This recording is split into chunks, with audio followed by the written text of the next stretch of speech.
बिस्मिल्लाहिर्रहमानिर्रहीम। अस्सलाम वालेकुम व्यूवर्स, कैसे हैं आप सब? आई होप कि आप लोग बिल्कुल ठीक हैं, खैरियत से। आज जो टॉपिक देख के आपको पता चल गया होगा कि हमने क्या करना है। इस वीडियो में हमने स्क्वायर रूट फाइंड करना है प्राइम फैक्टराइजेशन के साथ। ठीक है, स्क्वायर रूट फाइंड करने का एक तो मेथड ये है और एक डिवीजन मेथड है, वो हम इंशाल्लाह नेक्स्ट वीडियो में करेंगे।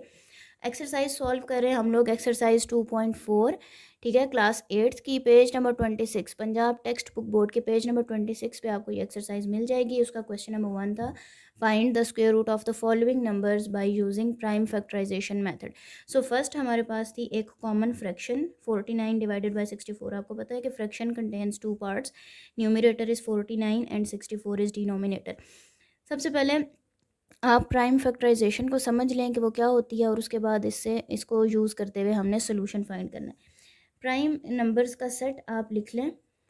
प्राइम नंबर्स का सेट आपको पता है एक ऐसा सेट है जिसमें सारे के सारे वो वाले डिजिट्स आते हैं, वो वाले नंबर्स आते हैं जिनके दो ही फैक्टर होते हैं, या तो 1 या नंबर इटसेल्फ। इसके अलावा उनका कोई भी फैक्टर नहीं होता। फैक्टर से क्या मुराद है? ये जो सारे के सारे डिजिट्स हैं या जो नंबर्स हैं जो प्राइम नंबर्स के सेट में आ रहे हैं, उनको या तो 1 डिवाइड करता है या सिर्फ वो नंबर डिवाइड करता है। आप इसके एग्जांपल देख लें, जैसे कि 3 है। 3 का एक 1 फैक्टर है, 3 1 से डिवाइड हो जाता है, या 3 इटसेल्फ खुद से ही डिवाइड होता है, इसका और कोई फैक्टर नहीं है। इसी तरह से 5 है, 7 है, 11 है and up to so on. वो सारे के सारे डिजिट्स, वो सारे के सारे नंबर जिनके दो ही फैक्टर हैं, या तो 1 या नंबर इटसेल्फ, वो आपके पास कहलाते हैं प्राइम नंबर्स। और ये हमारे पास प्राइम नंबर्स का सेट है, it is an infinite set.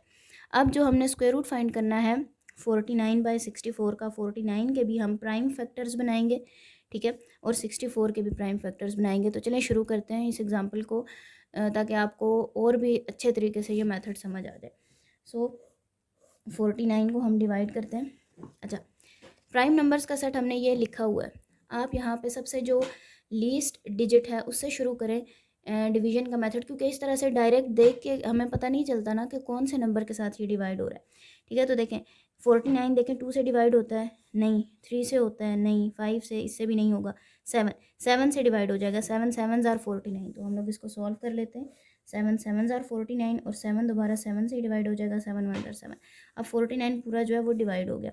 अब हम देखते हैं कि 64 के कौन कौन से फैक्टर्स बनेंगे। आप देखें 64 एक इवन नंबर है और ये 2 से डिवाइड हो जाएगा, तो हम इसको 2 से डिवाइड कर लेते हैं। 2 3 ज़ार 6, 2 2 ज़ार 4, 2 1 ज़ार 2, 2 6 ज़ार 12, 2 8 ज़ार 16, 2 4 ज़ार 8, 2 2 ज़ार 4, 2 1 ज़ार 2। ठीक है, अब इसके भी हमारे पास प्राइम फैक्टर्स बन गए। अब हम इस कॉमन फ्रैक्शन को किस तरह से लिखेंगे? 49 divided by 64 is equals to, इसके फैक्टर्स की फॉर्म में लिख देंगे, और ये 6 टाइम्स था। ठीक है, इसलिए अब हमने इसको इस तरह से लिखा। अब क्योंकि हम स्क्वायर रूट फाइंड आउट कर रहे हैं, तो इक्वेशन के दोनों साइड पे हम स्क्वायर रूट अप्लाई कर देते हैं, और जो हमारे पास ये फैक्टर्स आए हैं इनको हम पेयर के फॉर्म में लिख लेते हैं। देखें, ये पेयर हमारे पास एक बन जाएगा, एक ये पेयर, एक ये पेयर और एक ये पेयर। अब आप इनको स्क्वायर के साथ लिख लें। 7 का स्क्वायर आ गया, यहाँ पे 2 का स्क्वायर, ये भी 2 का स्क्वायर और ये भी 2 का स्क्वायर। इक्वेशन के इस साइड पे आप लिख लें 49 डिवाइडेड बाय 64। अब आपने क्या करना है कि ये स्क्वायर रूट की एक प्रॉपर्टी होती है कि जब आपके पास स्क्वायर रूट इस तरह से दिया हुआ हो तो न्यूमरेटर और डिनोमिनेटर पे सेपरेट हो जाता है। ठीक है, और जब इस तरह से मल्टीप्लिकेशन की फॉर्म में दिए हुए हो ना एलिमेंट्स और स्क्वायर रूट हो, तो तभी वो उन पे सेपरेट हो जाता है। तो आप यहाँ पे स्क्वायर रूट अलग अलग अप्लाई कर सकते हैं, 2 के स्क्वायर के ऊपर, और इसी तरह से यहाँ पे और यहाँ पे। अच्छा, और आपको ये भी पता है कि स्क्वायर और स्क्वायर रूट एक दूसरे के ऑपोजिट होते हैं और ये कैंसिल आउट हो जाते हैं। तो इसको आप कैंसिल करते जाएं। जो हमारे पास चीज़ बच गई है वो क्या है?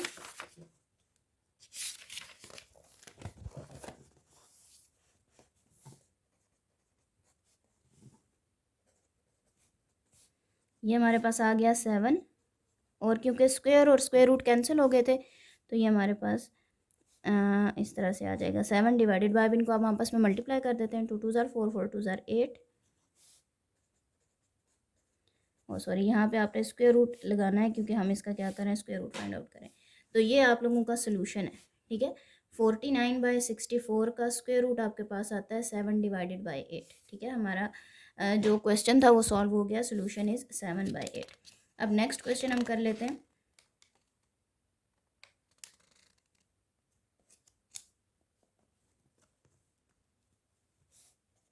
सेकंड क्वेश्चन है हमारे पास 121 डिवाइडेड बाय 625।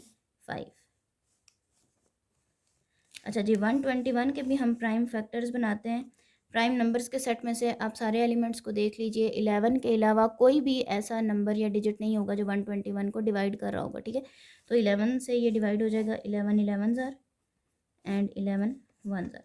नेक्स्ट है हमारे पास 625। अब यहाँ से आपको नज़र आ रहा है कि इसके लास्ट पे 5 आ रहा है, तो ये हमारे पास 3 से या 5 से डिवाइड हो सकता है। तो 3 देख लेते हैं, 3 से डिवाइड नहीं होगा, ये 5 से ही डिवाइड होगा।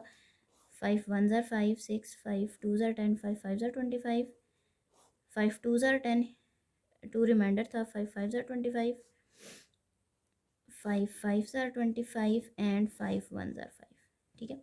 अब हम इस फ्रैक्शन को किस तरह से लिखेंगे, 121 डिवाइडेड बाई 625। आप यहाँ पे देख लें 11, और इसको आपने किस तरह से सॉल्व करना है। अब क्योंकि हम स्क्वायर रूट फाइंड आउट कर रहे हैं, तो नेक्स्ट स्टेप हमारा ये होता है कि इक्वेशन के दोनों साइड पे आपने स्क्वायर रूट लगा देना है। 121 divided by 625, 11 multiply by 11, 5 multiply by 5 multiply by 5 multiply by 5। अब आप इनको पेयर्स के फॉर्म में लिख लें। 5 के भी 2 पेयर बन जाएंगे हमारे पास,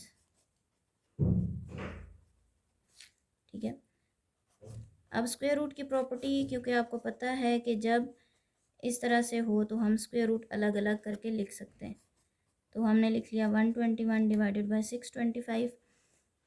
अब यहाँ पे स्क्वायर और स्क्वायर रूट क्योंकि एक दूसरे के ऑपोजिट होते हैं तो ये कैंसिल हो जाएंगे। 11 डिवाइडेड बाय 5 मल्टीप्लाई बाय 5, ठीक है। अब इसका हम देखते हैं सोल्यूशन।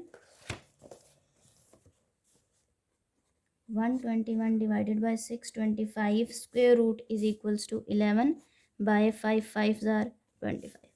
तो ये आप लोगों का सोल्यूशन है, ठीक है। 121 बाय 625 का स्क्वायर रूट आता है 11 डिवाइडेड बाय 25, ठीक है। नेक्स्ट अब जो क्वेश्चन वो हमने करना है वो कौन सा है, देख लेते हैं। नेक्स्ट क्वेश्चन है हमारा 196 डिवाइडेड बाय 441। इसको भी हमने प्राइम फैक्टराइजेशन के साथ सॉल्व करना है। प्राइम फैक्टराइजेशन में सबसे पहला स्टेप होता है प्राइम फैक्टर्स को फाइंड करने का, ठीक है। अब 196 क्योंकि ये इवन नंबर लग रहा है ना, तो इसको आप 2 से डिवाइड कर सकते हैं। 2 9 ज़ार 18, 2 8 ज़ार 16, 2 4 ज़ार 8, 2 9 ज़ार 18, 7 7 ज़ार 49, 7 1 ज़ार 7, 441। इसको ज़रा सॉल्व करना। अब देखें ये 441 है तो ये ऑड नंबर है, ये 2 के साथ डिवाइड नहीं होगा, 3 के साथ डिवाइड करके देख लेते हैं। 3 1 ज़ार 3, 3 2 ज़ार 12, 3 से हो जाएगा जी। 3 1 ज़ार 3, 4 था, 1 रिमाइंडर बचा, यहाँ पे आ गया 14, 3 4 ज़ार 12, 2 रिमाइंडर बच गया 21, 3 7 ज़ार 21, ठीक है। अब दोबारा से देखें क्या ये 3 से डिवाइड हो सकता है। 3 4 ज़ार 12, 13 14 था 27, 3 9 ज़ार 27, 7 7 ज़ार 49 एंड 7 1 ज़ार 7। अब इस फ्रैक्शन को हम इस तरह से लिखेंगे 196 divided by 441 is equals to, इसके फैक्टर्स के फॉर्म में। फैक्टर्स का क्या मतलब है कि ये इसको डिवाइड कर रहे हैं, 7 मल्टीप्लाई बाय 7। नेक्स्ट स्टेप हमारा क्या होता है, 196 डिवाइडेड बाय 441, मतलब हमारा नेक्स्ट स्टेप ये है कि जो भी हमारे पास फ्रैक्शन है उसको उसके दोनों साइड्स पे हमने स्क्वायर रूट अप्लाई कर देना है। 7 multiply by 7 divided by 3 multiply bye 3 multiply by 7 multiply by 7। अब हम यहाँ पे पेयर बना लेंगे, एक 2 का पेयर बन गया, एक 7 का, ये 3 का पेयर बन गया और ये 7 का। इसका पेयर बनाने का क्या मतलब है कि दो दो को हमने इकट्ठा कर लिया, ठीक है। और अगर फिर भी आप लोगों को कोई बात नहीं समझ आ रही है तो कमेंट सेक्शन में आप लोग लाजमी पूछ लीजिएगा, ठीक है, ताकि आपकी कोई भी कन्फ्यूजन जो है वो क्लियर हो जाए। तो ये आ जाएगा 196 डिवाइडेड बाई 441। अच्छा जी, अगर आप एक स्टेप बीच में से स्किप भी कर देते हैं तो अभी कोई मसला नहीं है, क्योंकि आप लोगों को पता है ना कि जब इस तरह से स्क्वायर रूट लगा हुआ हो तो वो हमारे पास जो है वो सेपरेट हो सकता है। 2 पे भी अलग हम लगा सकते हैं, 7 पे भी, और डिवीजन में भी जाके 3 पे और 7 पे। स्क्वायर और स्क्वायर रूट एक दूसरे को क्या कर देंगे, कैंसिल आउट कर देंगे। तो सोल्यूशन हमारे पास जो आ जाएगा वो क्या है, 2 multiply by 7 divided by 3 multiply by 7। So square root 196 divided by 441, ये हमारे पास आ जाएगा 7 2 ज़ार 14 डिवाइडेड बाय 7 3 ज़ार 21। ठीक है, ये हमारे पास आ गया सोल्यूशन। अब ऐसा है कि हमने एक्सरसाइज 2.4 के क्वेश्चन नंबर 1 के पहले 3 पार्ट सॉल्व कर लिए। अगर तो आपको ये मेथड समझ में आ रहा है और अगर आप लोग चाहते हैं कि मैं इस पे और वीडियोस बनाऊं और बाकी के क्वेश्चन भी आप लोगों को सॉल्व करवाऊं तो कमेंट सेक्शन में लाजमी मुझे बताइएगा। मिलते हैं नेक्स्ट वीडियो में। अल्लाह हाफिज़।